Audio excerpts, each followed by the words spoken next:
The A Show. Where smart is the new sexy. And now, April Hunter. Yeet! No yeet.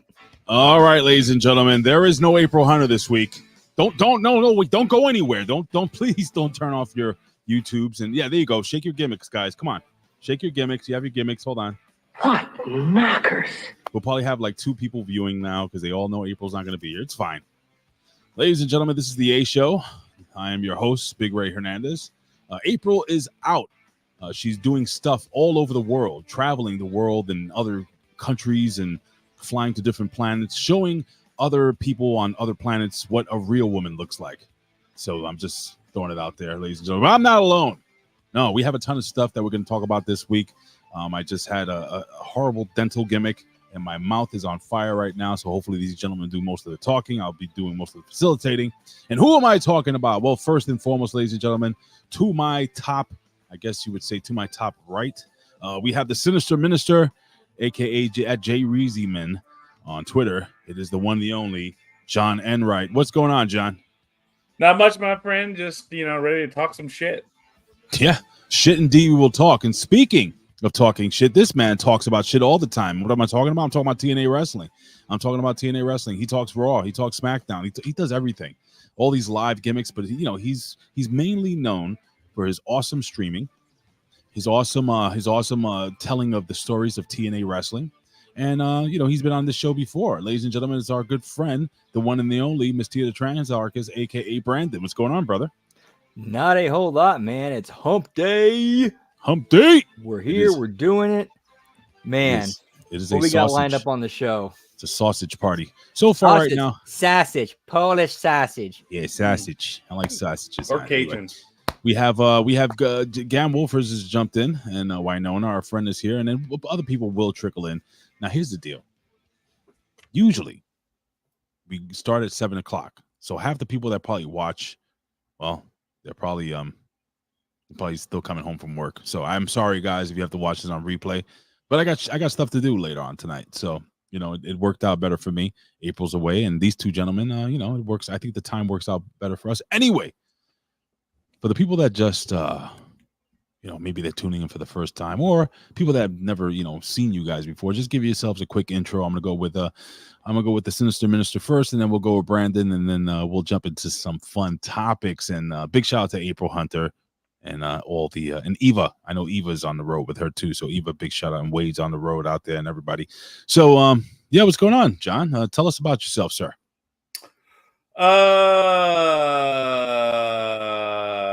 Okay, well, I guess if you don't know, then right. you should know because right? That's all. So the one of the co-hosts for the Smack Attack here on the Hameen Media Group, That's right. and for Channel Attitude. So you can always listen to us on Saturday mornings at 10 a.m. Except for this week, I am off because my son is graduating high school tomorrow. What? Why would he do that? Because he's old and he passed all his classes, so they said, "Off you go." So he's joining the adult world soon, and then that'll be fun. So I get to deal with all that. I'm also a youth advocate here in rural Texas and helping our community. I work for a crisis center here in Parker County, helping victims of sexual assault, domestic violence, with mental health and other activities and such. And then let's see, what else do I do? Karate. Bitches. I do bitches. Yeah. No. And then that's about every now and then the Academy podcast with Triple D and Big Ray. I'll be up in New York in July. You coming in July, right? Yeah. All right. So I come all the time with my girlfriend, but that's what she says. Yeah. But when you come in July, and I'll get to you in a second, Brandon. But when you come in July, what day in July? Do you know? The 12th through the 15th, because I'm going for that Immortal Wrestling show. There's a reason I'm laughing. Because I am going to leave New York on the 11th for my me and my wife's our anniversary. We're going to a beautiful Dominican Republic getaway for like a week. Actually, I think we're doing like 7 days. really not. Anyway, so I'm not gonna see you. That sucks balls, bro. But it's fine. You know, when it's meant to be. I'll see Ben Hameen and I'll see Minoru Suzuki. So hey, don't forget fine. Matt. Matt's around too. Matt Schaffer. Oh yeah, that's right. Hopefully Matt will come over too. He's right there in Connecticut. What's up, cool, awesome dude? He is here. Listen, again, April's not here, but we do have John and right, and then Brandon. What's going on with you, brother? Not a whole lot, man. Just been kind of doing work, and doing the HMG watch alongs that I'm available to do them, and I've been having a lot of fun doing that. I consider it an honor and a privilege to be able to do that, and I really enjoy being able to just hang out with the community. We're just kind of chilling and using wrestling as a backdrop to hang out and have fun. And it is a lot of fun. Again, ladies and gentlemen, we are getting over a loss for one of our good friends, not only here at the A Show, but all over HMG. Our boy Mike, he did pass away about 2 weeks ago. We did a couple of nice shows and a lot of nice goodbyes. You know, I'm always going to mention that guy. He was very special. What's up? Go ahead, Brandon.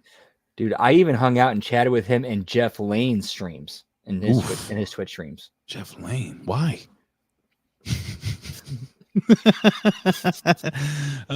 Jesus Christmas. I don't know. Do I have a rim shot? I should have a rim shot. Oh, yeah, I do. That's fine. Since April's not here, I'm going to be doing all your gimmicks. Yeah, because I have this.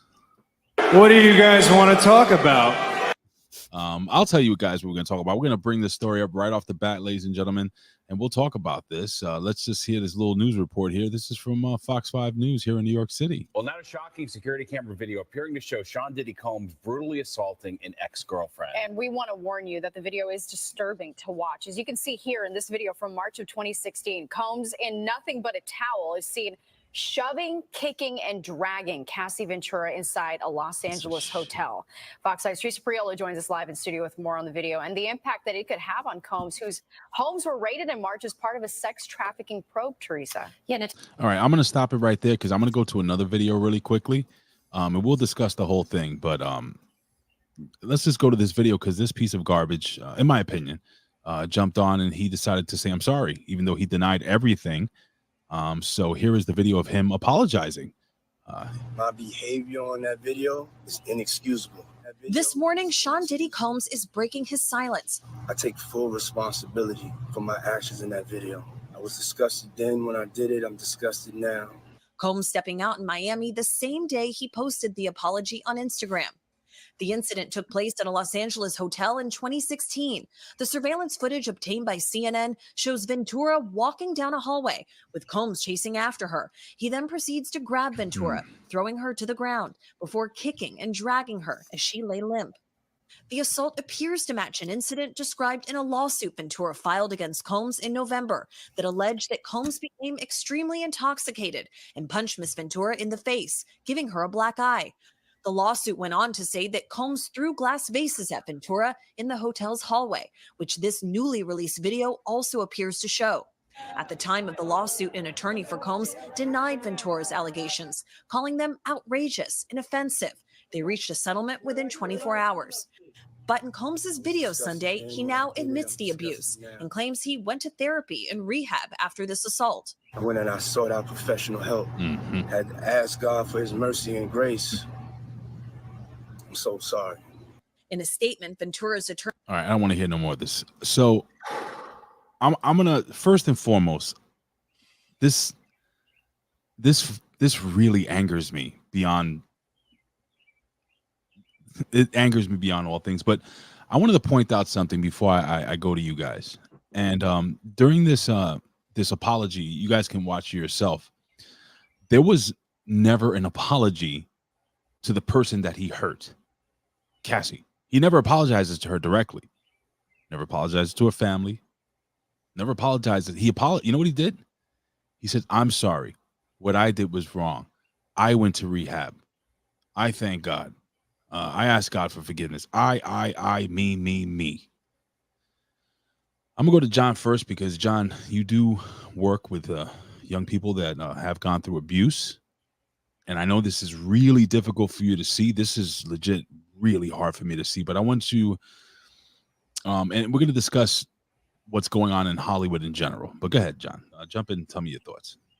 Well, the sad part, Ray, is this isn't hard for me to see because I see stuff like this or worse on a regular basis. I see things like this where people end up dying from it because people are shit, And here's my problem with this video. A couple of things. One, the apology in admitting to anything. The shitty part is the statute of limitations is out on something like this, which the fact that there's a statute of limitations that's short for something like this or being able to do that is pretty crappy. Second of all, the fact that if he wasn't guilty, why was there such a rush to settle out of court with Cassie on this?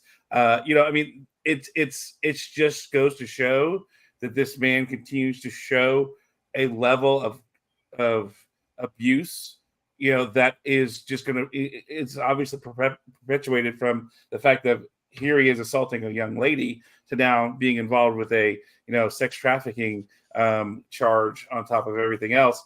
That's just a grander form of abuse. And so to say that he went to therapy, first of all, where are the records of that? Where are the receipts of showing that he's went to therapy? And second of all, who says that he went somewhere where they just didn't sign off on a piece of paper? If there is, because why is it that after the fact he's now involved with the sex trafficking ring? I mean, this goes to show you that abusers will continue to abuse and escalate no matter what, whether they get caught or don't get caught, whether they, I'm not saying they can't change. I'm not saying that it's not possible, but left unchecked like this, it just goes to show you the scale of escalation that abusers will continue to have when given an opportunity to abuse. And so this is where, instead of when we see some of these things, turning our head or not talking about it, no, we say the person's name. We say these kind of things. That's why, I respect Conrad Thompson and everything along those lines when they talked about the Vince McMahon thing, and he said, I'm not going to say her name.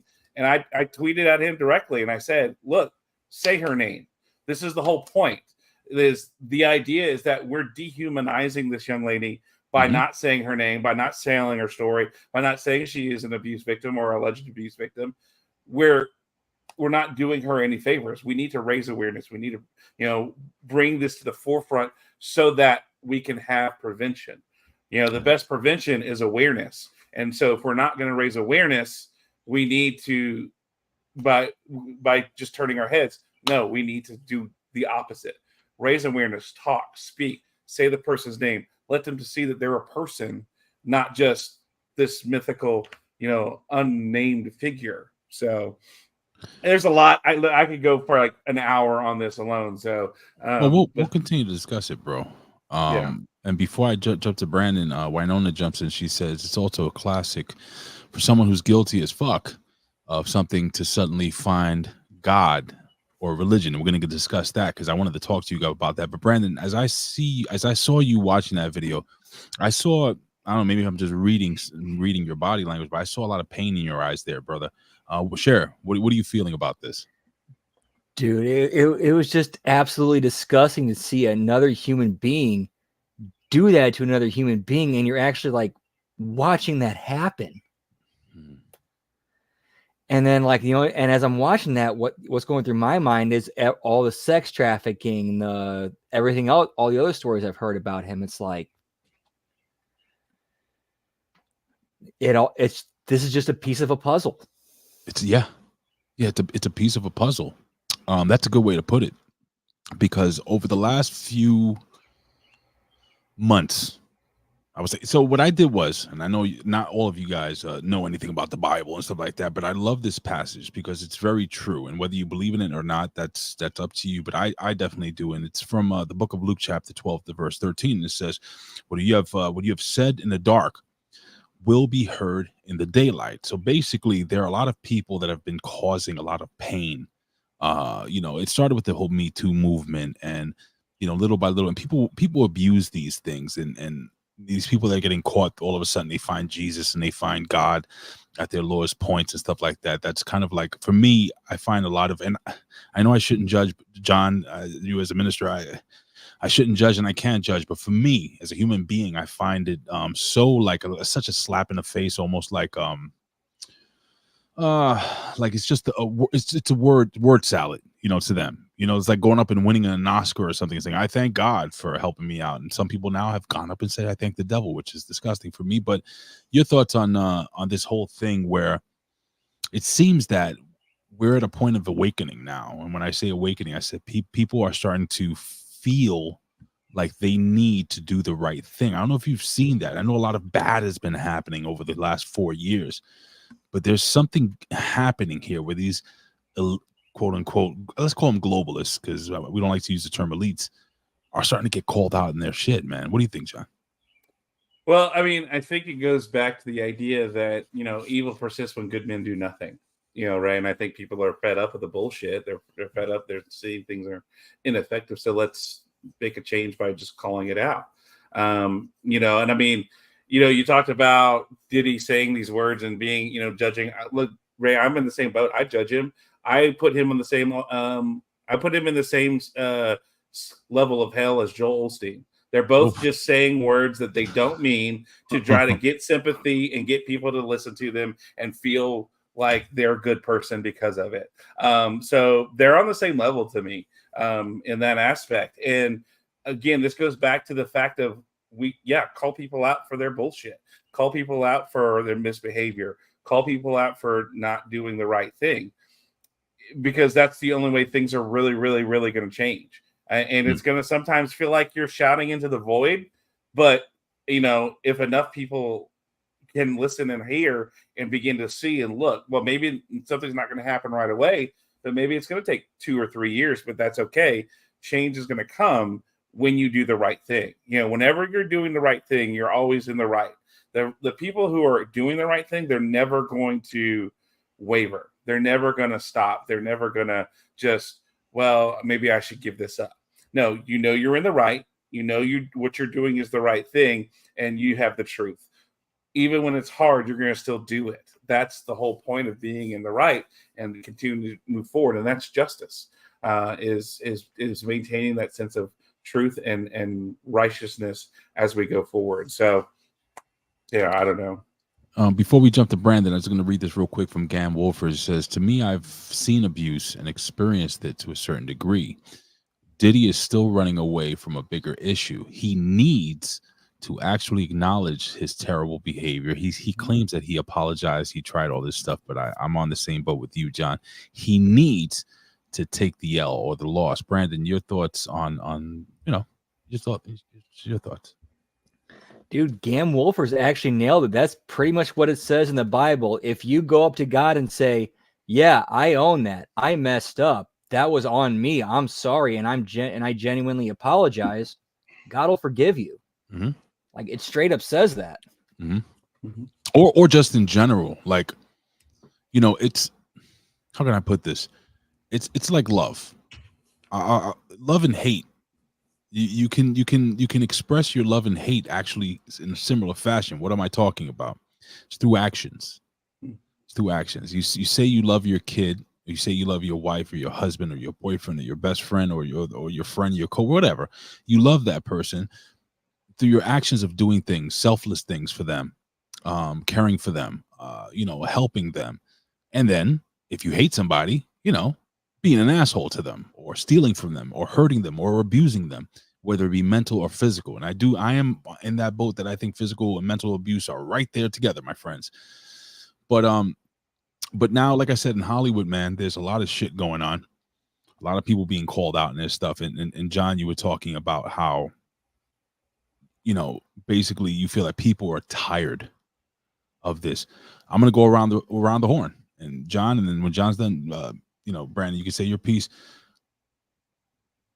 How do you think we, like, if we know there's abuse going on, right? Whether it be here, in our homes, in our jobs, maybe school, where you see you're picking up your son, and you see a child that you feel that maybe they're going through some things. Like, how do we deal with this thing? Like, how do we stop this thing? How do we confront this person that may be the abuser? Like, and we're taking it to a whole different angle here, but now we're taking it to a personal level, because this is at Hollywood and stuff like that. But now we're just talking about everyday abuse. People that don't get to be called out, don't get a big news bulletin and stuff like that, or their faces plastered in a newspaper. What do we do to those little quiet stories of people that are, it's not little stories to them? Yeah. Well, I mean, and this goes into what I do on a regular basis, right, is raising awareness and talking about this to various people. If you don't want to confront the person directly, which is fine, you can call the domestic hotline, number, and it's 800-799-7233, or you can text 88788. Either one of those ways are ways to anonymously call what you feel is abuse. If you're not sure, do it.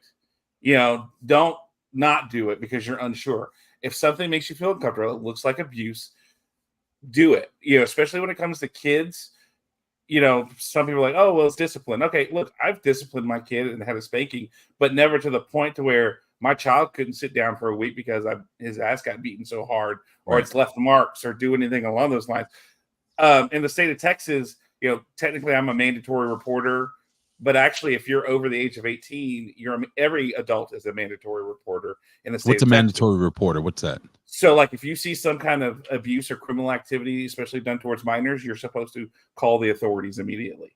Like, no, wait, but like for my job specifically, right, I'm a very real mandatory reporter, but the state of Texas passed a law to where anybody over the age of 18 is a mandatory reporter. So, if you see anything, you can call the police, you can call 911, you can call that hotline number or send that text. That is your responsibility as a Texas citizen in our state anyway. But with people like my job who are lawyers or police officers or advocates or things along those lines, we will make that call. Like if it's something just weird, somebody grabs a kid wrong. You're at the grocery store, you watch a parent grab a kid by the arm and yank him out. Look, I've been frustrated with my kid and angry, but I've never grabbed him to where I could have pulled their arm socket out. No. I mean, if anything, I'll pick them up and carry them, but I'm not going to just forcefully grab a kid and yank them out of the way. In a way, we have to police our own. We have to help the police. We have to make them aware. In our city, we have, 30,000 people, but there's only 100 police officers in our department, and how does 100 people police 30,000 and in an area? It's that idea of we have to, be aware of what's going on as we go forward. And so, and you don't have, it's one of those things of if you're uncomfortable, you're not sure, make the call, do the thing, call the number, text the national hotline, and you'll fill out some information and say, hey, I'm at Albertsons in Weatherford and I see this going on, and you'll send that in a text, and then it handles the rest. That's all you would do. It's us going, I won't abide this anymore. People should not have to live in fear in their own homes or in their community. They should be able to, handle going out and being free and not having to be afraid to be hit or smacked or whatever. They should be able to have a comfortable life, whether they're 6 months old or 600 years old. It doesn't matter.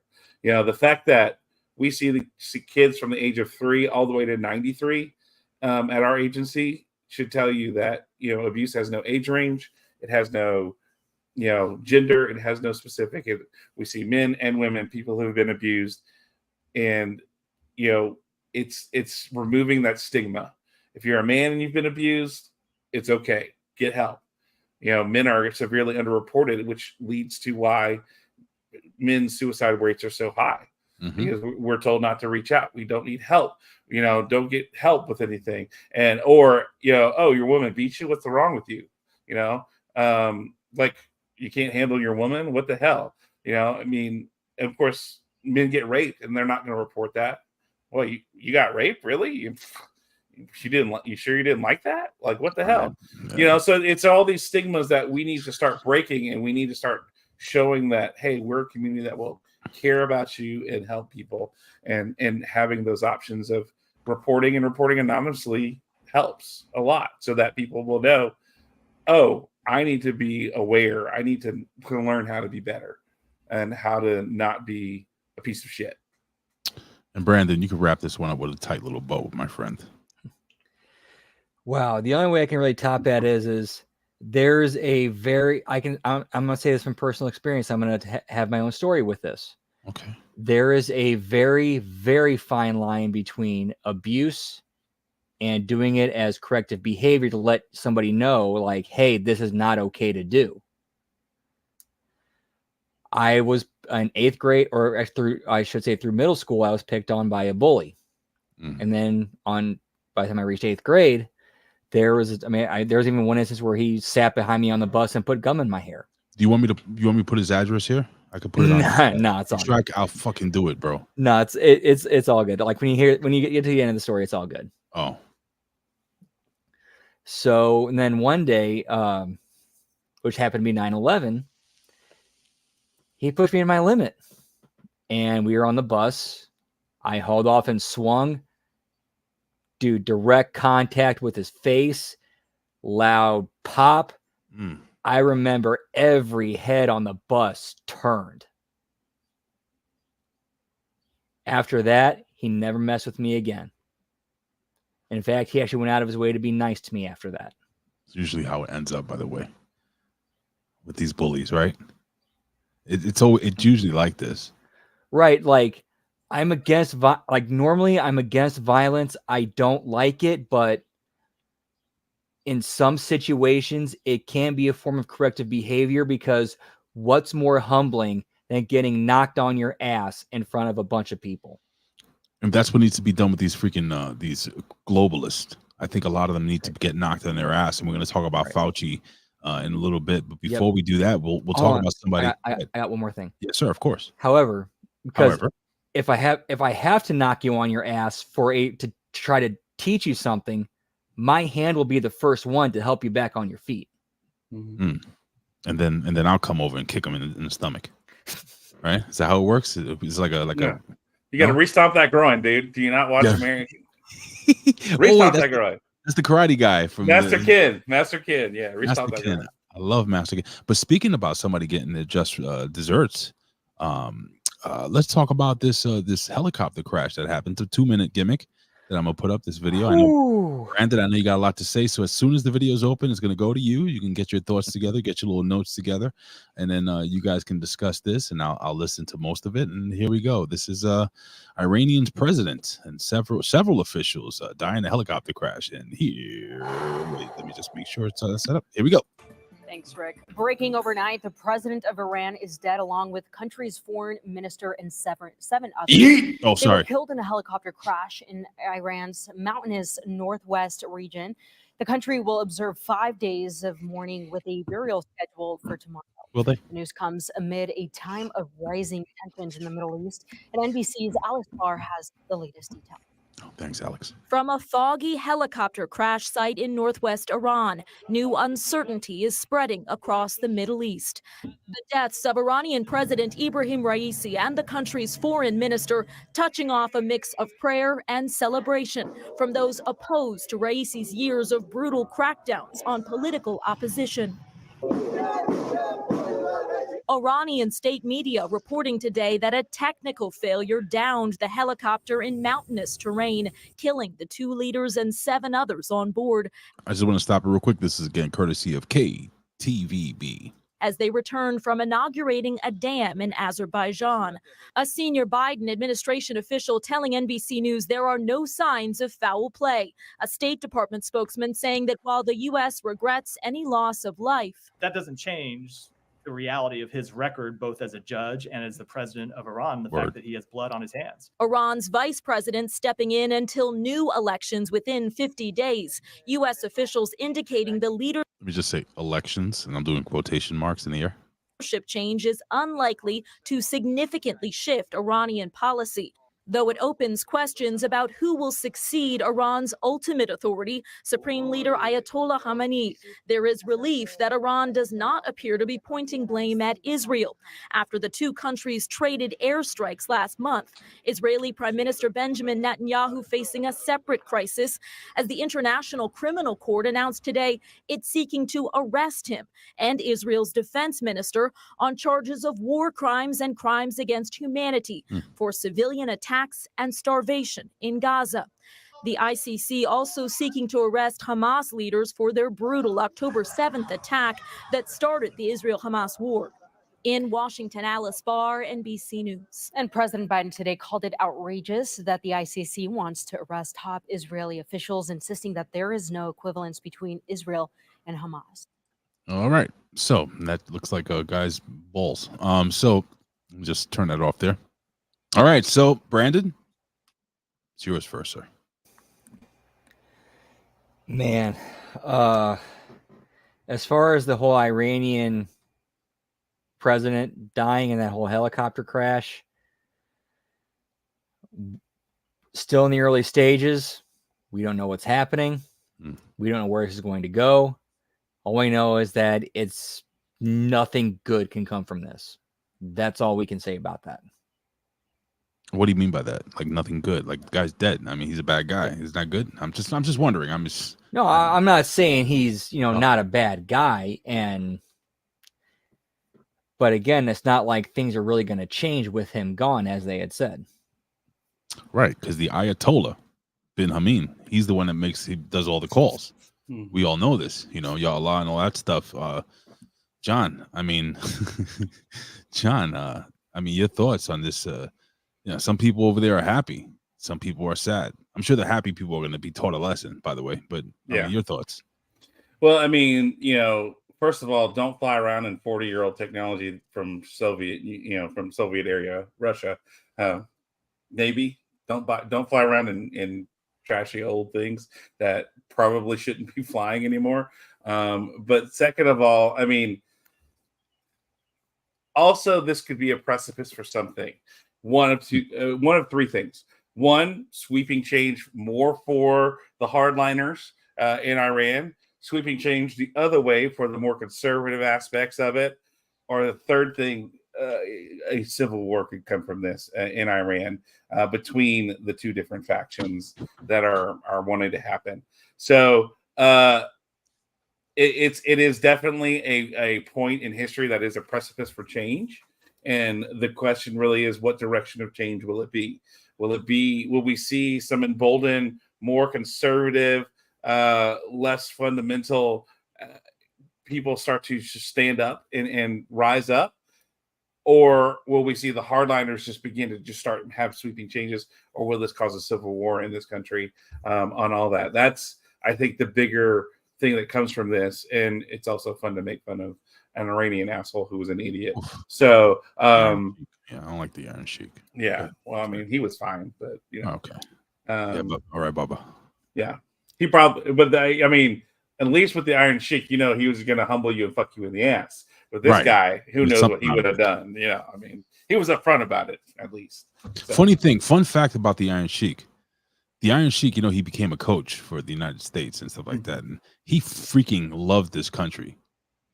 The Iron Sheik, like, not the character, but the actual person, was a true American, like, lover. What's up, Brandon? I can believe that. I can 100% believe the man doing that. And another fun story, he apparently married into my dad's family. I was not aware of that. The Iron Sheik? Yep. Oh, Bubba. That's so cool, Bubba. Yeah. Granted, it was a distant relative, but still technically family. So you can say he's your uncle, bro. Screw it. Yeah. Gam Wolfers jumps in and just says that there are other good players in line. And then Winona jumps in and she says, yeah, they don't blame Israel, but took a warrant out on for the officials. If Israel was responsible, it wouldn't matter. It's not murder. They were at war. Very interesting. Your thoughts on that, John? Well, I mean, technically Israel's at war with Hamas, but it's a state-run. It's funneled in from Iran. Technically, it's not Iran. It's a subsidiary, or not a subsidiary, like a what would you say? Like a faction, a proxy. Yeah, there you go, proxy. Yeah, it's a proxy war with Iran. But yes, Iran did shoot stuff at Israel, and Israel shot back. So there was a skirmish, you could say. But again, people. This goes back to the fact of, well, Israel's in the wrong because they're being real mean to Hamas, and then you go, okay, well, Hamas attacked first, but all this stems from the fact of, if you believe Scripture is real, thousands of years ago, Israel was in the Holy Land, and then they got kicked out, and so the Palestinians came in, and we said, hey, you know what? After World War II, and 6 million Jews being killed, you deserve your own nation. Let's give you back the land that you had. Technically, Israel didn't have the land originally. It was, Canaanites and everything, and they rolled in and took the land. It's like this was something that was predicted long and long ago, that there's always going to be strife in this area because of what happened. Israel claimed it after they wiped everybody out from the exodus of Egypt. So did Israel own the land? Yeah, Brandon, jump in. Brandon's itching. There's actually, like, if we want to get biblical about it, there's a part in there where God specifically grew an army to conquer the Israelites because of their heresy and unbelief. Mm-hmm. Many times. It's during the time of Judges. You saw that in the whole point of the book of Judges is to see Israel being real shitty to God, and God saying, fine, y'all are gonna get your ass kicked, and then the judge comes back and cleans everything out. And then we see it later with the kings, and until it eventually happens in the diaspora, all that. So it goes back to the fact of, should Israel be Israel? Yes, it should. They should be there. If you're, the Jews did not have a state for so long. So after World War II, I think that, yes, there's something that should be done there. Has it? And then you got to think about this. If you're in Israel's about the size of New York, I think, maybe. And then with millions of people living there, and then everyone around you just fucking hates you and wants to kill you. At what point do you go, you know what? No, never mind. We're going to keep let it. It's like saying, hey, I've got this boil that I'm going to continue to let fester. And I'm going to continue to let just build and grow and get worse. And I'm not going to do anything about it. So do you keep ignoring that, or do you do something to stave off that boil from getting worse? Now, again, it goes back to the fact of, what do we do? How do you justify Hamas, who talks about going from the sea to the river and clearing the land, and basically talking about genocide of killing all the Israelites? It's so funny, real quick, that they interview these kids that are protesting. They're like, what sea and what river? They have no idea. Yeah. What they're chanting, from the sea to the river, and they don't even know what sea. They're like, I don't know, the Iranian catchy. Sea. It's catchy. We can chant it. The East River, New York. They have no freaking idea. Freaking dummies. Yeah, and nobody. And it's probably the most powder keg contentious area in our entire world. Let's be honest. And think about it. Again, goes back. Go back to Scripture in Revelation, Megiddo, right? They talk about that's where the end of the world's going to happen. Where is that? That's in the Middle East, right in that area. So, if you want to break it down, look, if the end of the world's going to start in the Middle East, in Israel and in Syria and that whole area, if you're going to be that literal with Scripture and everything along those lines. So, how do you handle that? How do you best deal with this? It's a mess. It's a mess. It's always been a mess. It will forever be a mess. The best we can do is just go, all right, how do I keep you two from just fucking killing each other and being stupid about it? You can't. You feel like you got a handle on it. You felt like it was fine for a while, and then Hamas last year does some real dumbass shit, and then Israel's like, fuck it, we're not dealing with this anymore. Let's show you what we can fucking do. And they do that, and then the United States says, hey, we're going to help. And so they drop pallets on people. So you guys, United States gets unintentional kills by dropping aid pallets on people, which is why they're now having to be shipped in from the sea, because it's a real story. Gammy jumps in. He says there's a video of a kid saying "Hail German mustache," if you know what I mean. And he says he's top G in front of Palestine protesters, and everybody was like all silent. They had no idea. Yeah, that's that's a good way to check those protesters. I'll say that. Yeah. So I'm gonna throw you guys a curveball here. I'm gonna have a little fun here. We got some more serious stuff, but I'm gonna do a segment here. I'm gonna call it "Tell Me Two Things." Let me get some music here. All right, I want to hear two things that just suck. Things that annoy you. Two things that annoy you, and I want to hear how you can fix them. How you can get over the fact that they annoy you in life. So I'm gonna go with John first, and then because Brandon looks like he's like, oh, so many things that suck. But two things that have really sucked recently. It could be food. It could be fast food. It could be education. It could be I don't know, anything in life. Relationships. Two things that suck, and how do you fix them? And I already have my two things. All right, go ahead, John. Well, the first thing I'm going to say is driving, because people are stupid and they don't understand how laws and rules work. And that there are laws and things that you need to understand when driving, and apparently you don't have to do that anymore, or people have become so entitled that I'm just gonna, drive, and I'm gonna pretend like I'm turning onto a road, but then I'm gonna swerve back and cross traffic so I don't have to wait for the light.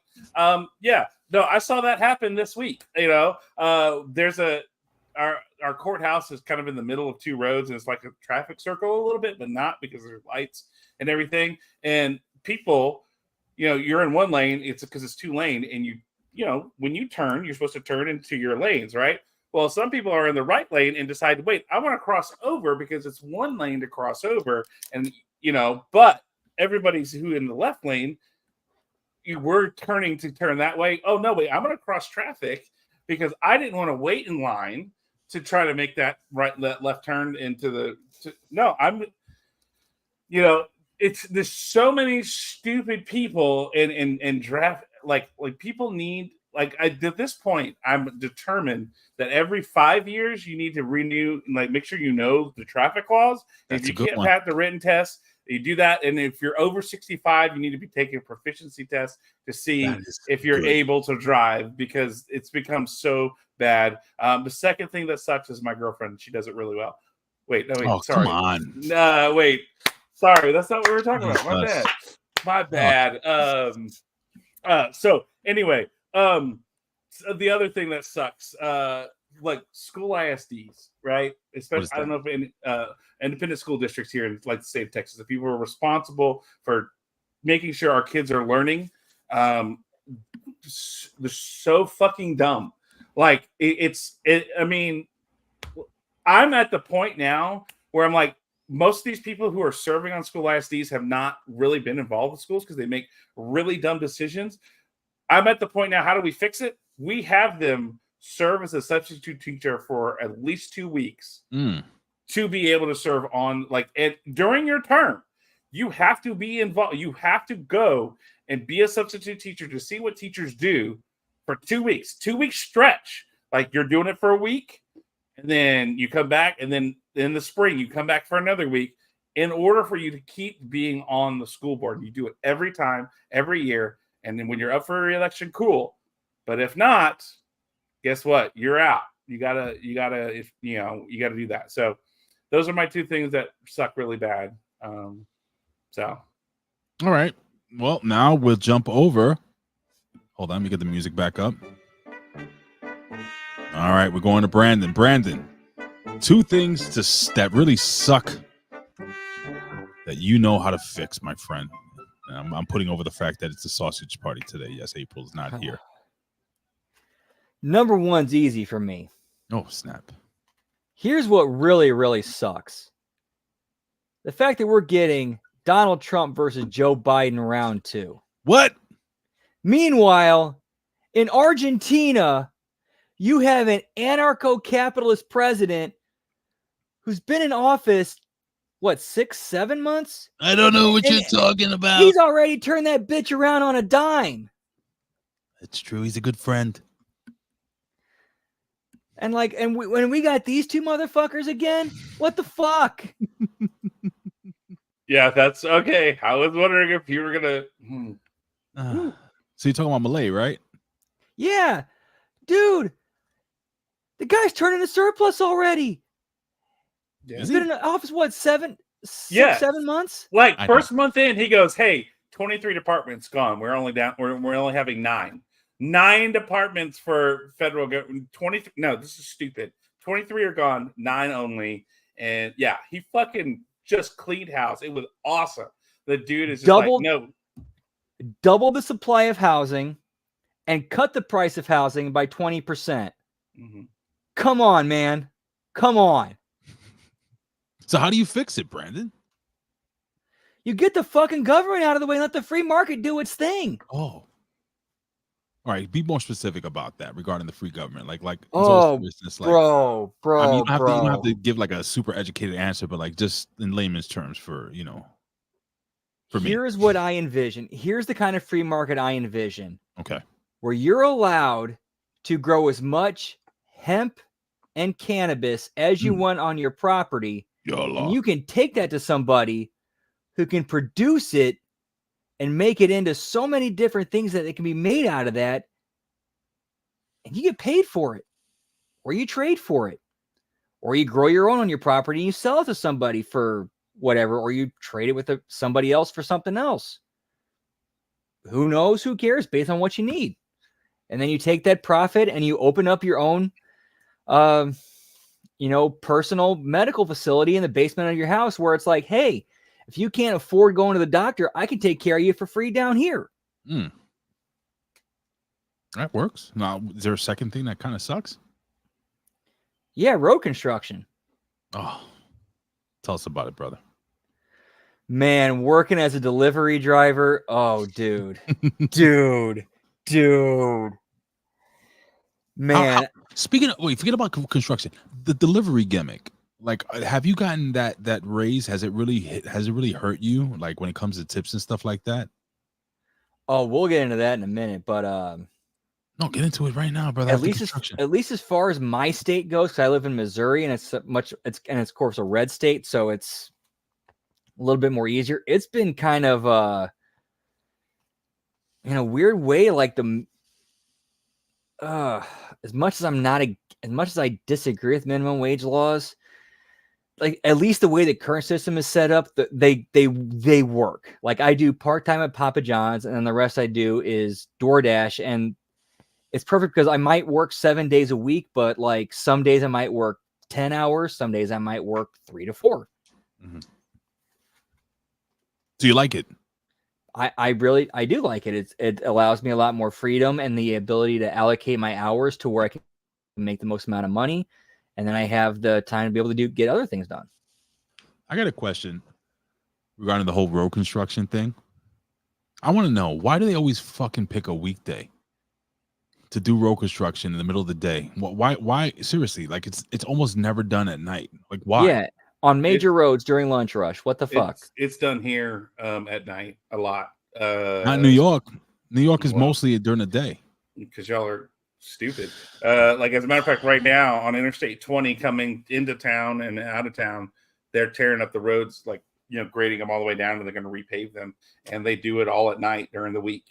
So from like 9 o'clock till 7 in the morning, and they take cones up, take them down, pave it, everything along those lines, all done overnight. Because I mean, of course, that's the interstate, so of course they're doing it that way. But they've done that for some construction here in town, even during our downtown area. They're renovating some things, and so there were times at night they would work overnight to get stuff paved and get stuff taken care of, tearing up roads and redoing plumbing and all that kind of stuff, and doing it overnight. So, it's I don't know. It just depends on the contractor and their time, I think, more than anything else. And if they have time constraints, if they need to be done by a certain time, or if they don't, if they don't, man, those contractors will make that project last for as long as they need to get as much money as they want out of it. Oh, I know. Can they at least schedule it to where they're not doing both sides of the road at the same time? No. All right. No. I think it's my turn. Bring Here it. comes the music. Two things that really suck. Well, as you guys don't know, my Facebook page was taken down. Let me just I'll just put this up here. So I made this meme for those watching on audio. It's Tyrese Halliburton from the Indiana Pacers, and I just threw it up there. Nothing crazy. You know, this is something that that he wore on a T-shirt. I mean, I added the tongue and the crossed out eyes. I think it was marked as suicide or a suicidal thing, or me wanting to have him kill himself. When I never said anything like that. What I said was on the gimmick. I said my favorite part is when he fell off when they needed him the most. He just fell out of bounds. Literally, that's what I said. And then I received this. It says, "This account has been disabled 180 days. You will have 180 days left to request a review. After that, your account will be permanently disabled." Wait, you only have 180 days left to request a review. After your account will be permanently disabled. Wait, did I read that wrong? No, you didn't. You didn't. So basically, I can request a review, but they're basically telling me that my account's gone, right? Is that what they're saying? Unless you win your review. Right. Yeah, but how am I going to win against a computer that doesn't understand tongue in cheek? I guarantee you, like you mentioned, that it saw the X's in the eyes and they thought that you wanted him dead. Mm-hmm. It's You'd really have been fine without the X's in the eyes, I think. It's really annoying because let me be real. And thank you, Gamble, for just hashtag free Big Ray. The truth of the matter is that, you know, I guess 5 years ago I would have been like angrier. I really kind of don't care if I lose my Facebook page or not. Now I established I got a new Facebook page, by the way. I just put Raymond Hernandez. You guys can look me up if you're not my Facebook friends yet. I'll accept you. Brandon did. But the thing is that I am gonna, and so did John. John actually helped me out a lot. I appreciate you, John. During that time of I was like, God darn it, man, this sucks. But I'll say this: the only thing that sucks is that, and what I should have done a long time ago, and I knew I should have did it, is I have a lot of videos and a lot of pictures that are up on Facebook that I would have extracted from Facebook and saved them onto like a 1 terabyte drive or something like that.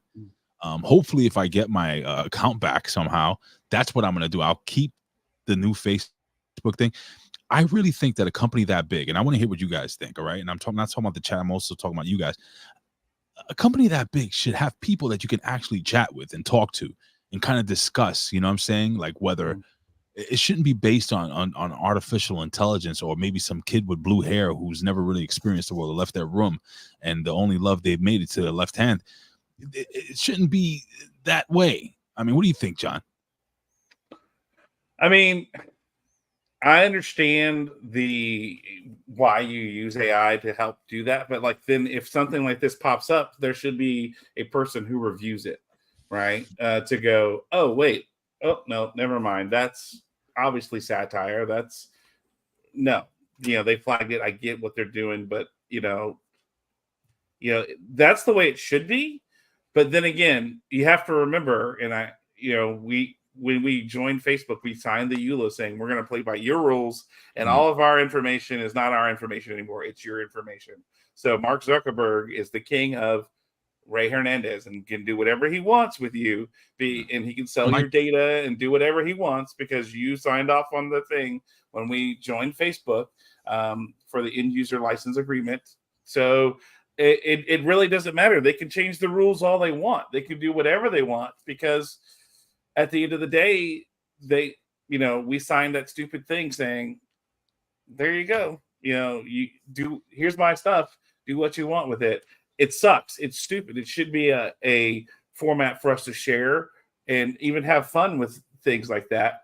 But because everybody gets so butthurt on everything nowadays, then we have to protect everyone. Oh my God, we can't have that happening and we can't have that out there because we've got called out because we're so shitty and we are such a drain on people's mental health that we have to overcorrect and do everything, for the other side to make it just not enjoyable to be a part of something anymore. I got to quickly jump in for those that are joining us at the 7 o'clock hour where we usually go live. April is traveling. She's out doing stuff, meeting people, meeting fans, meeting friends, so on and so forth. So I wasn't going to do a show, but then my buddy John Enright, the Sinister Minister, and my boy Miss Tia the Transarchist, aka Brandon, they said, you know what, we'll do the show with you. So we're here, and we were here an hour early. So follow us, follow April at April Hunter on Twitter, and follow me at Big Ray Hernandez. Anytime we make changes or anytime we are putting out a new show, or at the A Show on Twitter, and we'll tweet out like certain time changes or guest changes or host changes, so on and so forth. So just putting it out there. Brandon. So now hold on one second. Now Canada Spaceman says this. He says you can download all your info pics when banned from Facebook, or they will close your profile. How do you do that? I can't even get in. I've never heard of that. You're gonna have to hit me up privately. But Brandon, how do we fix this, Brandon?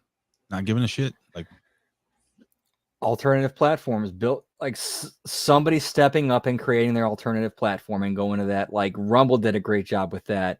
I think even though I think he's controlled opposition, Elon Musk kind of set the precedent for that. If somebody could kind of, step up and do that on an independent level. Mm-hmm. Yeah, but I mean, we had that with MySpace. We did. We really did. MySpace, but now Justin Timberlake owns it. MySpace was so much fun.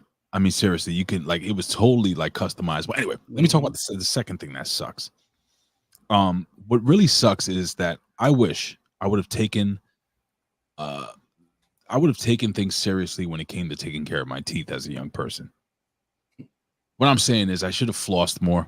I should have brushed more. I shouldn't have drank all night and went to bed. Shut up, you jerk. Close your mouth, John. 0 cavities in 45 years. That's what happens when you work the glory hole. So, but the fact of the matter is that I have had so much work done on my teeth, and I have pretty nice teeth, but a lot of them are starting to get replaced. Come on.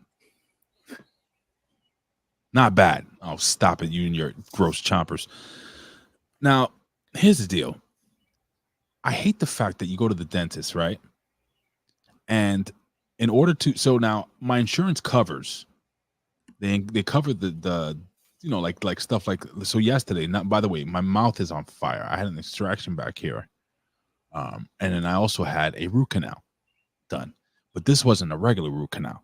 I had to see an endodontist, specialist, because the root had become, what they say, like hard, fossilized, or whatever the hell they said. I forgot what the hell they called it. So it was very difficult, bro. This dude was in there. He was going, yeah. Oh, I hope they hooked you up at the anesthesia. So he jacked me up with that. Like he shot me like 5 or 6 times, and I didn't feel pain, but you could feel the, him jamming the thing in there, pulling and tugging. Dude. Yeah, like a feeling, like they numb it up, but you can still feel it. Like and feel it's happening. You feel that pull and that tug. So yeah, I can imagine that's like 10 times worse than that. So the fact of the matter is, man, like the tooth extraction is nothing, but that fucking root canal. Now, so this is what I get angry about. So they're like, so when we extract the tooth, now they kind of lie, and I don't like this. Like, oh, you have to do a bone graft because then your bone will pop out and then your jaw will fall off, basically. And I'm like, and how much is the bone graft? Well, your insurance will cover about 40%. It's going to be about $2,300 for one tooth. Mm-hmm. So I'm looking at them. I'm like, it's no alternative. Well, I mean, you can have a bridge, which is fully covered by your insurance. And I'm like, is that permanent? Yeah, it's a permanent bridge. I'm like, well, what the hell? Why am I doing the bone graft? Why would I do a bone graft? Well, just in case you want to, what do you call it? What do you call the fake tooth that they drill in there? I know what you're talking about. Man, implant. Yeah. I'm like, dude, no. Dude, bro, that reminds me when I used to work at Valvoline, and they always say, hey, always try to upsell them on the synthetic oil. Bro. So I'm sitting there, man, and this is what annoys me, right? So in order to get fake teeth or in order to get implants, which implants are the way to go, honestly, why do you have to pay so much? Like, why? How come insurance doesn't cover this?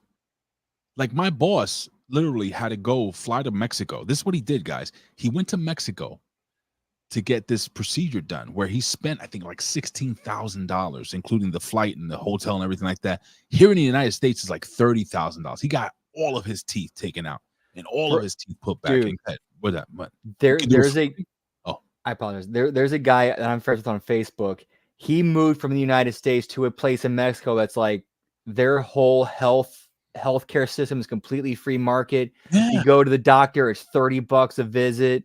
Glasses are like $60. Dental, like major dental work is like $100-$200. And it's quality. It's quality work.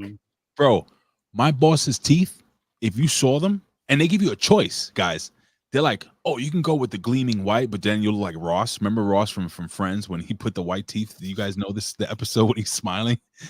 somebody had a blue light on. Anyway, or you can go with a more natural, like an off color a little bit. That's what I would go with. That's what he went with.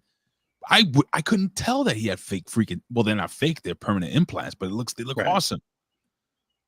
John, why did we have to pay so much for fucking dental work, man? It's not fair. That sucks. Would you like to know the real reason why? Is because back in the 1950s, I want to know. I believe it was Eisenhower deregulated insurance. And so insurance, which was not making any kind of money and was regulated by the government, became deregulated. So therefore, it could do whatever it wants. And now insurance takes your money, refuses to pay out for the little things that they can, so that in turn, for the betterment of you, they continue to do the things that they need to do of keeping as much money as possible to make money without giving you any money in return. Because if they give you money to cover your things, then therefore they would do that. But hey, you could get covered if you buy this next level insurance plan or this next one up or this next one up. Oh, do you want to have everything covered? Well, that's our premium plan, which will cost you, $10,000 a month. But you wouldn't have to worry about any dental insurance or, oh, what about, hey, if you take our premium plan, which is another $40,000 a year for our health insurance, then you don't have to worry about any medical bills. We'll cover all that for you. But I mean, it's incredible. And then, and that opens up you to the best healthcare and things along those lines. We don't have anything like that. In order for there to be something like that with our insurance needs to be regulated in some way, shape, or form, because they're not self-regulating. That's what we're seeing is, the government having to step in with Obamacare, for lack of a better phrase, to try to regulate, but they're not doing it. Obamacare is not making a difference. It's giving you the least amount of insurance possible, but saying if you don't have insurance, you're going to get a fine. We're going to charge you. We're going to fine you for not having insurance. So here's the insurance, but it's real shitty insurance that you can that is really not going to be able to do much, and you're still going to pay a lot of money for a lot of things out of pocket. But hey, you'll get your cleanings, every year, so your teeth will be clean. But we won't pay for anything else. You can see your doctor, but it's going to cost you still probably like $40 to $80 to see your doctor. For that. But that's fine because it's health insurance. We're the best in the world. How do we fix it, man? Yeah, we can. But that's the problem. The problem is instead of voting down ticket like most people do, they vote Democrat because they're Democrats or Republicans. Start looking at the people who are in our government. That's great. And go, what did they do for the people? Where are they getting their money? Are they getting it from special interest groups, and what special interest groups, and what are they supporting? Or go, you know what? No, fuck you. You've been in government for 40 years. You haven't made a difference. You need to fucking go. We need lots of people. Look, there's Republicans and Democrats who have been there for way too long. You need to get the fuck out. You should be in there for 10 years. If you haven't done something effective in 10 years' time, get the fuck out. Later. We need to have term limits on Congress people. You should not be career politicians. You should have a functioning job in our country, not something like here in Texas. They meet every other year. You get a small stipend to be a congressman. You have to have a regular job. So you have literally ranchers and dentists and all those kind of things who are in our Congress, because you can't be a congressman full time because they only meet every other year, and you get a small stipend for that. So make it to where it's harder to become a career politician. And then as voters, we do our job as saying, hey, are you doing a good job? By saying, no, you're not. We vote you out because we have the power as should be. We just don't think that way. We've been so riled up to vote because of our party, and oh, you're a Republican, so you're a racist, and you're a Democrat, so you're a hippie, and all these kind of things, and you're a communist. Instead of looking at the fact of going, hey, both sides have really valid points, but sometimes it's about what the person is doing. Are they doing what they need to do for their people? Because here's the thing. I don't need a senator or a I don't need my congressman saying something about another. I need to know what are they doing for my district. When they go to Washington, they seem to forget about that. Hey, Dan Campbell, I appreciate that you are wanting to talk about all these other things, but let's talk about your district. What are you doing for the people in your district? Why are you there? How are you protecting them in your district when your district struggles with this, that, and that? But you're going to worry about these other things over here. No. So then that would be a way of going, you know what? No, Dan, you haven't taken care of the people in your district. You're going to get voted out. Start being smarter. Stop listening to the news in the sense of what people are trying to derail on and talk about, and start being smart with your vote and looking at what is the incumbent doing? What is the other person offering? How would they be different? Would they be for the people? Make that decision. So, oh damn! So Brandon, before we close this out, go for it. Shoot. All right, this was something that I don't know if you guys know who this individual is, but Bill Cooper. He brought up how one of the worst things to ever happen to America was the 17th Amendment, which allowed for the direct election of senators. Before that, senators were actually elected by the state legislatures. Mm-hmm. And in my opinion, I feel like that was kind of a bulwark against like, okay, like we're trusting the people to make these decisions and vote for the representatives, but if something were to happen where their judgment was skewed based on their emotions and people were manipulating them to make bad judgment choices and votes, well, this kind of is a shield against that. Right. 17th Amendment got rid of that and made it even and doubled the problem. Winona. Like the way I'm sorry. Yeah, and the way Bill Cooper explained it was, well, if the people are able to vote in whatever they want, get what they want, obviously they're going to keep voting for it, and that is going to keep leading to more and more government control over things because they think that, oh, we vote for this person, they're going to give us this based off of whatever's the government can give us on its power. Oh, well, it doesn't have its power, or this person wants to increase its power to give us this. All right, we'll keep voting for this person, and it just keeps growing and growing and increasing, and that's why we're where we're at. I wanted to jump in and say, Winona, she says, I had a personal experience with that on and off all my life. Being a paraplegic, skin breakdowns are all issues for me. She went through countless home health, bandage supplies for years before finally getting a therapeutic air mattress for prevention. I mean, these are things that should be, we pay taxes. We pay a lot of taxes. We pay a lot of money, into our own government. And it just doesn't seem fair. Like in New York City, I'm just going to use this as an example. Like when me and my wife, when we go down to Florida, and check, this is funny. We talking about the construction thing. When we go to Florida, right? The roads are immaculate. They're immaculate. I've never hit a pothole.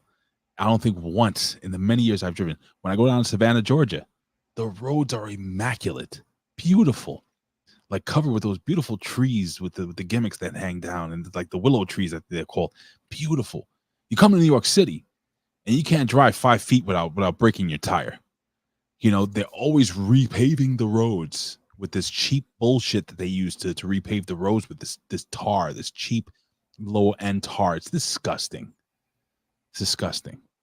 So that's a new segment, ladies and gentlemen. 2 things that really suck. I may carry that over next week with April. And, just if you guys think something sucks, just try to figure out a way to make it better. And speaking about ways of making it better, before we jump, because we got about 20 minutes left of the show, I want to go to your story real quick there, Mr. J. Reezy, man, on Twitter. Which one? John Enright. So you can jump from one to the other if you wish, but I wanted to talk about the union gimmick first. You says new laws determining independent contractors started in California and adopted by the federal government. What are you talking about here, brother? And then you could take over and just jump into your next story, and then we'll end it with the Fauci gimmick. Okay. Back in 2021, there was 2021 there was an independent contractor rule that President Brainfart. Braveheart?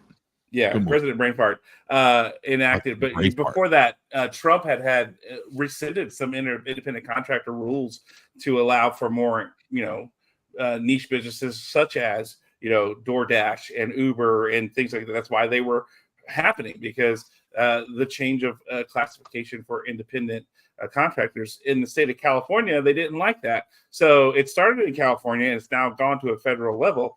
But it's gotten to the point to where basically laws were passed in California so that, like, an example, an independent trucker can no longer be an independent trucker. They have to work for a company. They can no longer be independent contractors.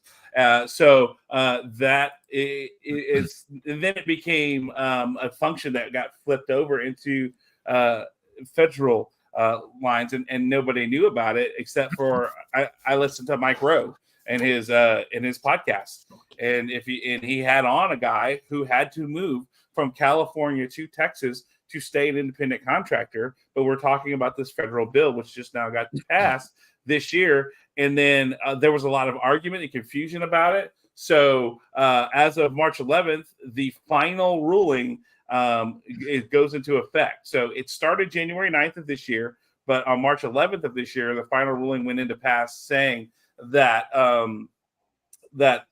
you can't be the way you be an independent contractor.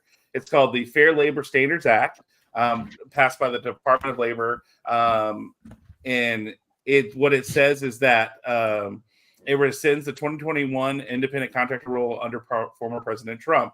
It has a 6-factor test that considers opportunity for profit or loss depending on managerial skills, investment by a worker and the potential employer, degree of permanence for the work relationship, nature and degree of control, extent to which the work performed is an integral part of the potential employer's business, skills, and initiative. There are other additional factors may be relevant if they bear on whether the worker is economically dependent on the potential employer for work. It does not adopt the ABC tests and does not impact independent contractor classification under state laws using the ABC test, such as California, Massachusetts, and New Jersey. But the idea being is that now a lot of people who are doing these like gig economy type things can no longer, they would have to be employed by like Uber or DoorDash or things along those lines. You no longer can work for yourself, essentially. You can't become an independent contractor or trucker and take loads how you want. You have to work for a company. So it's basically saying, hey, all that thing where you could go out and make your own business and do your own thing? Yeah, you can't do that anymore. We're taking the American initiative and we're going to go, never mind. You don't get to do that. The idea being the thought process is, oh, well, we're going to protect everybody. It goes bullshit. Back to it goes back to earlier, right? Where with Facebook, we got to protect everybody. We got to overcorrect so that there's no minimum wage. Everybody gets minimum wage and everybody gets a thing it's again forming control to say, no, you, Brandon, are no longer allowed to be an independent contractor. You can't drive. You can't do these things because we want to protect you because you can't take care of yourself. Because you obviously can't because you're an independent contractor.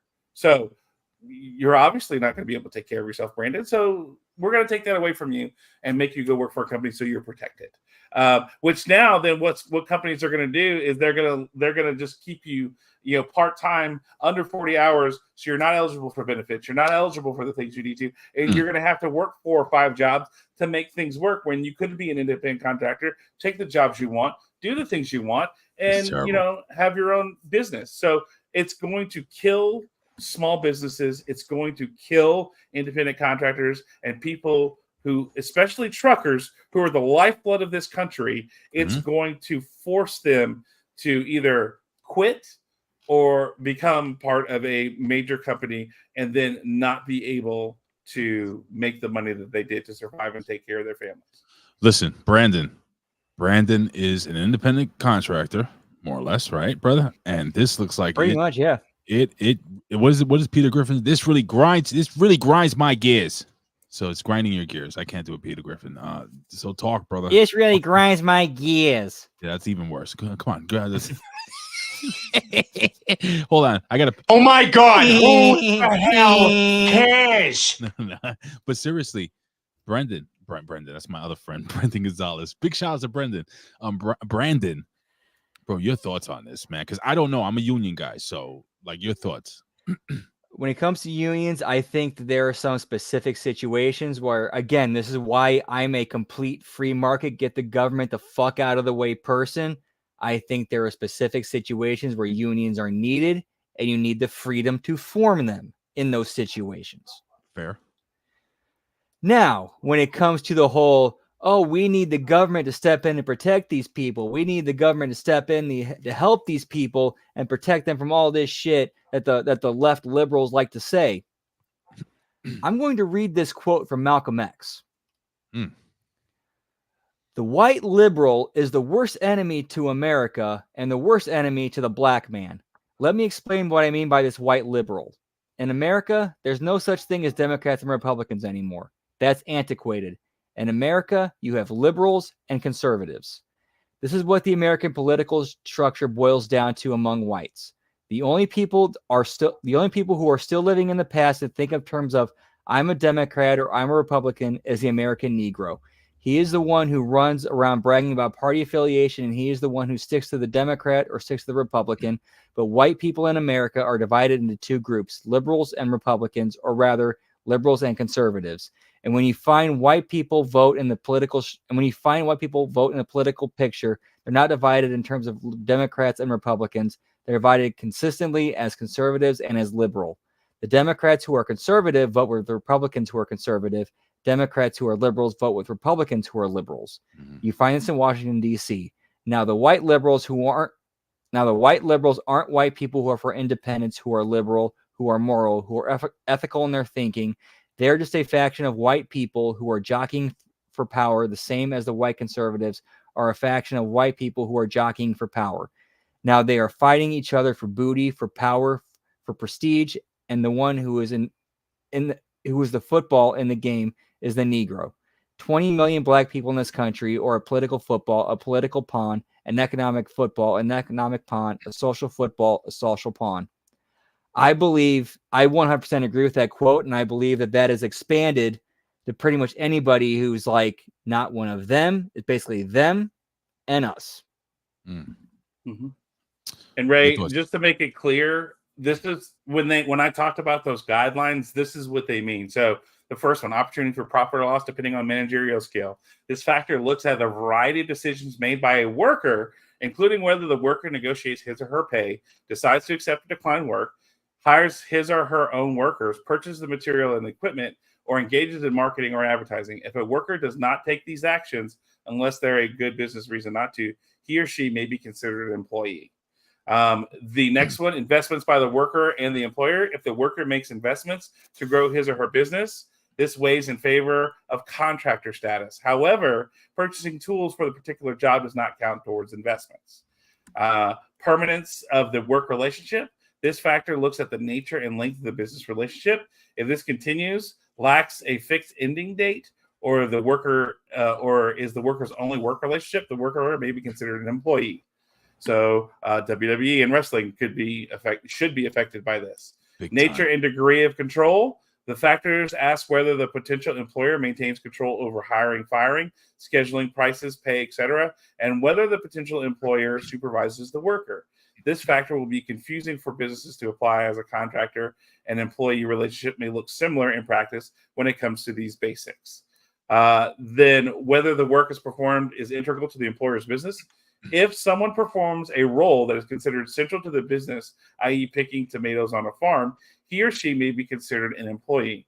For a farm, Department of Labor considers tomato picking integral and accounting to support not integral, but does not explain where the roles between those two extremes might fit. This factor is ripe for wildly different interpretations. And 6, skills and initiative.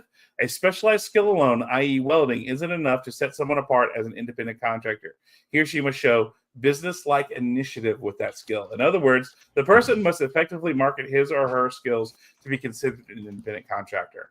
So those are the new rules that determine what makes you an independent contractor. So I hate go ahead, that Brandon. shit. Go ahead. Say what you got to say there. I'm sorry. I hate the whole independent contractor employee shit. It should be simple as, hey, here's what we need. Here's what we need. Here's what we are offering.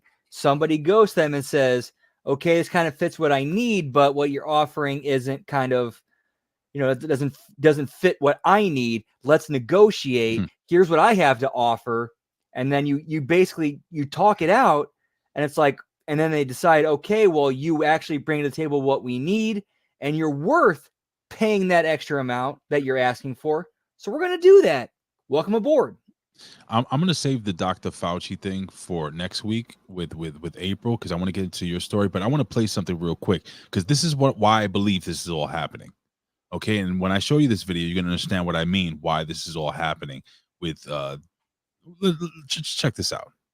The burgers at this Los Angeles fast food restaurant are classic, but the workers may be the future. Cali Express touts itself as the world's first fully autonomous restaurant. Okay, you're gonna help me get Wally to make me a burger, is that right? From facial recognition as you order. So go ahead and put in your order. Okay. Replace humans with machines. Do the burger. That's where all this is going. And some raw onion, of course. To the robot chefs behind the counter, almost everything here is made by machines. The fries by a robot called Flippy. Flippy is using his robot arm to grab a basket. He's going to bring it over Seems here to to this fit right in with that whole order of fries. depopulation agenda. It does. Ties into it. Because a robot arm is just a robot arm. But the secret sauce here is the AI that really powers it. And for the main course, there's the burger bot, grinding the meat fresh, forming patties, and grilling to order. As it spins around and as it gets to the end, it'll scoop it up and it'll dump it into this bucket. Major chains are already starting to bite into AI and automation. Wendy's experimenting with AI-powered drive-thrus. Welcome to Wendy's. What would you like? Salad chain Sweetgreen has salads rotating through automation. Chipotle even has robots building its burrito bowls. What would you say to people? All right, I think that's enough. I think you get what I'm saying. Without me saying, go ahead, buddy. By the way, the first robotic McDonald's is 30 minutes from my house in Fort Worth. So I'll say this much. Go ahead, buddy. There are some situations, and this is speaking from somebody who was actually in a situation. Sometimes with the way our staffing goes, it might help to have a machine who can take an order. That way we don't have to stop what we're doing to go take somebody's order, because we're short staffed as it is. But they're just trying to cut everybody out. That's the point. This is why they're doing this. I mean, just be clear. Yeah, agree with that. But like having that option available for when it's like, oh shit, we actually need it. It's nice to have that, but again, that's when it's actually needed, not to like, okay, we're trying to push people out. And I get it, but this is the Pandora's box. This is why it's a problem, because this is why they're trying to perfect self-driving trucks, operating restaurants, self-operating. They have hotels that don't have anyone there. It's all robots. I've seen vending machines that will actually put together and bake a pizza for you in Japan. Yeah. So this is the thing, that they're trying to disassociate work with humans. They're trying to cut have off the us not cut off that human connection. But not only that, if humans don't have to work, then what happens? They're not going to. They're not going to. Number one. Number two, then you have to just follow these rules and follow whatever they say to collect that check that they will have cut. There will be nobody making money. I mean, there'll be people making money. Those are the people at the very top, the globalists and stuff like that. But the people at the bottom, there will be no poor, no middle class, no nothing. Everybody's gonna be the same Joe Schmo making the same amount of money. There'll be no advancement. Two levels. Right. That's it. Rich, poor. That's it. And that's what they want. That's what they want.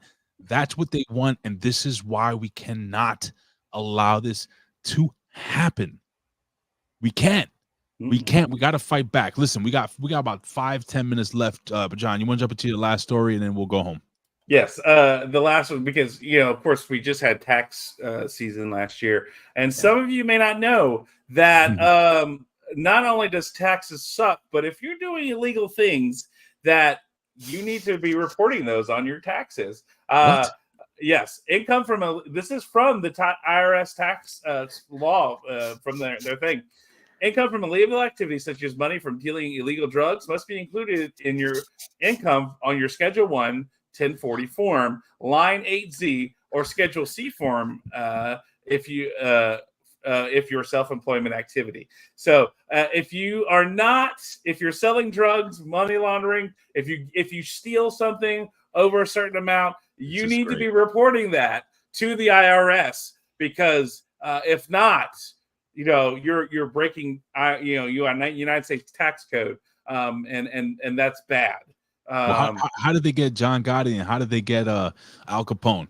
Yeah, that's exactly what they were saying. It wasn't murder.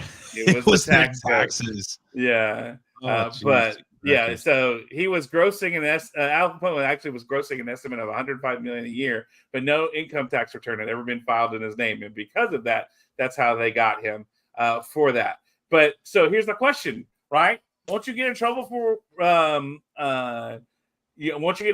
reporting the income? If you report your income from illegal activity, you are not necessarily turning yourself over to federal authorities. So the tax experts helping you file your taxes are to ensure that you file correctly, that it's in compliance to the tax law. They aren't required to tell the federal authorities about the activity because the income falls under other income. The IRS can't exactly tell where the money is coming from. So, it's crazy. Yeah, right. Yeah, so that's if you're doing illegal things, make sure that you're filing on your taxes, because that's the government's going to get their money one way or another. So if let's say you have a weed dispensary, let's just call it Raven's Joint for some reason, and you're doing illegal things with that, you've got to be reporting your taxes on that. Shut up, they're not. No, they're not. But I'm just saying, if illegal things are happening, you need to be reporting those on your taxes, because the government's going to get their money one way or another, because that's what they do. That's hilarious. Brandon, look, any thoughts, bro? Dude, as soon as I saw that, I'm like, okay, that's something to get stupid people to snitch on themselves. That's all that is. It's true. It's so true. But I got to tell you guys something, man. This hour and a half flew the fuck by, and I am going to be going on vacation in July, as John and John will be on vacation. So Brandon, I might need you to help fill in for me when I'm away, brother. Depending on what my work schedule is, I might be available. I have not been getting scheduled at Papa John's, and because I can, at least for now, do the scheduled DoorDash on my own schedule, I can kind of work things around my time, so it's all good. Until R2D2 takes your job, my friend, unfortunately. Oh, and God. I'll be here on Wednesday of that week, just not Friday of that week. Oh, so then you could do it Wednesday. Good. I can have both of you guys. You can double team. Anyway, that's a whole story for another day. You can work with April. I was gonna say. Jesus Christ. Anyway, let's go home. Brandon, please put over your social media what you got going. If you're gonna be, hey, when are you gonna start streaming, dude? I know you talked about an impact attack. Do you have an idea of what you're doing with your channel? I do not know yet, but one thing I want to say in response to Tennessee Couponer is that income tax is a theft. No one has a right to what you worked for and earned. Amen. So what are you doing, Brandon? Just been doing a lot of work in DoorDash, trying to get that stuff done. Unfortunately, Colin has not gotten back to me so I can get back to the StreamYard on my main computer yet, which decided to last week kick on and work. So that saves me a 4-digit payment. So I'm happy about that. Good. But are you doing? You still do the watch-alongs, right, for HMG, the wrestling? Yeah, absolutely. In fact, once this is done, we're gonna be doing the AEW Dynamite once we're done. If you're watching this live. Oh God, no. All right, I mean, fine, he can do that, but yeah, Brandon, listen, man, he's watching along SmackDown, Raw, AEW, TNA, and then he's reviewing TNA, right, with the vet Jamie Williams, one of my very favorite people. Doesn't like many people, but apparently he likes you. Dude, I love doing the show with him. He's an awesome dude. He is an awesome guy. But yeah, where can they find you on Twitter or social media, Brandon? On Twitter, or as the kids call it these days, the X. You can find me at TransArcusT, although that's going to be changing at some point in the future. I don't know what to, but as soon as it does, I'll let you know. I'm also on Twitch on twitch.tv/Miss Tia the Transarchus. That again is going to change to what I don't know. Still kind of working on how I want to rebrand and redo that. But I am also on Substack at HMG Brandon, and you can find me on doing the watch-alongs for HMG. As like I said, as soon as we finish this, or not really as soon as we finish this, but once the show starts, we'll be doing a watch-along of AEW Dynamite. Tomorrow night is Impact. Friday we'll do a SmackDown unless Ben goes live, and then we're going to cut it off and jump in with him. And then we'll be doing a late start for the Collision Rampage combination on Saturday. Whoop, whoop. Very cool. And my brother, John Enright, you do some stuff for HMG, but you do also do some other stuff, brother. Why don't you talk about it real quick? Do lots of stuff. If you want to find all my stuffs on the internet, right here, where I'm fingering myself right here. I'm fingering myself right here. See, I'm fingering myself right there. Oh, yeah. Right. Ooh. All right. There we go. Sorry. You can find me there on the TikToks, on the Instagrams, on the Twitter, where I was fingering myself right here under those things. And I just do all kinds of random stuff and find all kinds of neat and interesting things. But, that's really about it for right now, right? And then, of course, I help people around doing their different things. And let's see. Oh, and, then there's also hanging out with this guy sometimes when he pops up on the internet and being able to talk to him. So, he's got such a cute face that you can't say no when he says, "Hey, I don't want to do the show by myself." So you go, "Okay." And then I hang out with my girlfriend every now and then. So, is that her? I can't see. All I saw was a beard. Yeah. Let's see. Oh, wow. She really downgraded. She's cute. I'm not lying to you, dude. Listen, I got to tell you something. My wife, I'm the same way, guys. I stink, but she deals with me, so I'll take it, man. Listen, guys and gals, again, you can find me on social media at Big Ray Hernandez, everywhere, except for TikTok. I cut that out. I don't TikTok no more. I have my own personal reasons. I found it to be kind of toxic in there, brother. I don't want to do that no more. And I'm kind of like weaning off of social media a little here and there. But maybe Triller's a good TikTok alternative. Maybe I can do that. But I love Rumble. I love YouTube. But I'm starting to get sick of YouTube. Listen, I don't know. Find me on social media, guys. You know that you can find me every single Wednesday at 11 a.m. Eastern Standard Time on HMG's YouTube, on its Twitch, on its Twitter, whatever the hell it is, guys. I'm doing the Next Level Wrestling Review with the vet, Jamie Williams. And, of course, I'll be here next week with the beautiful, the gorgeous, the wonderful April Hunter. And next week, we'll be showing the gimmicks. And, of course, we'll be saying stuff like... what knockers? And she showed me her boobies, and I like them, too. And, of course, our favorite...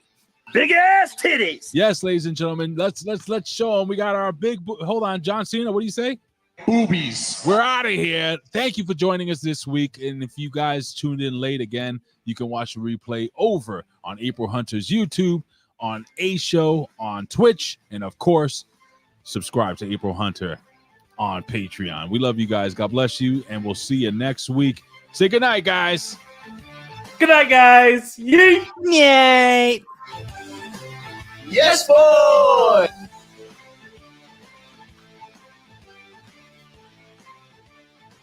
I'm hurt and I'm old and I'm fucking tired and I work with fucking children. That's me every day at work. Yeah, no shit. Yeah, all right, guys, we're out. For real. Bye. We're still live. We're still live, pal. We're still live.